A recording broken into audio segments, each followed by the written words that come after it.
গৰম আছে আপোনাৰ কণ্টিনিউ খালি ইয়াত ভিজিট দিয়া হৈছে ইয়াত আমি পাইছোঁ আমিনিয়া হোটেলৰ পৰা ইয়াত আমাৰ কালেক্ট কৰা হৈছে এইটো এপ্ৰক্সিমেটলি 8.1 kg সাসপেক্টেড আৰু 2.530 kg কুক মানে বিফ মানে কালেক্ট কৰা হৈছে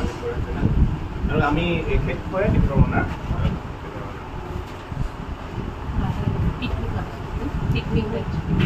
মই ডক্টৰ সয়নিকা দাস পশুপালন আৰু পশু চিকিৎসা বিভাগৰ ফালৰ পৰা মই আহিছোঁ মই ভেটেৰিনেৰী অফিচাৰ হয়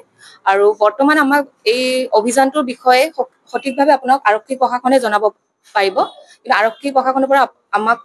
মেছেজ এটা গৈছিলে যে আপোনালোকৰ উপস্থিতিতহে আমি এই অভিযানটো চলাব পাৰিম তো আমাক অফিচৰ ফালৰ পৰা পঠোৱা হৈছে এই অভিযানত আৰু এই বৰ্তমান আমি দুখন হোটেলত আহি উপস্থিত হলো ৰাতিপুৱাই এখন আমিনিয়া হোটেল আৰু এখন পিকমি হোটেল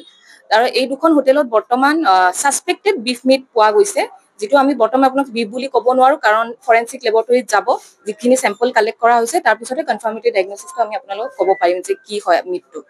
আৰু এতিয়া বৰ্তমান আপোনাৰ আমিনিয়া হোটেলত 8.6 kg ফ্ৰেছ মিট যেটো উদ্ধাৰ কৰা হৈছে আৰু গোটেইখিনি আমি সিজ কৰিছো আৰু নেক্সট কুক মিটো লোৱা হৈছে তাৰ পৰা স্যাম্পলও লোৱা হৈছে আৰু পিকমি হোটেলৰ পৰা 7 kg ফ্লেশ মিট লোৱা হৈছে আৰু আনকুক মিটো লোৱা হৈছে সফট আছিলে তেওঁলোকে বনাবৰ কাৰণে ৰেডি কৰি ৰাখিছিলে আৰু নেক্সট আছিলে কুক মিটো বহুতখিনি পোৱা গৈছে নামটো আপোনালোকক আমি আৰক্ষী প্ৰশাসনে জনাব আৰু আটক কৰিছে নে নাই সেই বিষয়ে মই ক'ব নোৱাৰিম আৰক্ষী প্ৰশাসনে আপোনালোকক জনাব পাৰিব আৰু দেখোন আমি আপোনালোকক জনাম নিশ্চয় গম পাব দেই এতিয়া আমি এইখিনি ডিসক্লোজ কৰিব নোৱাৰো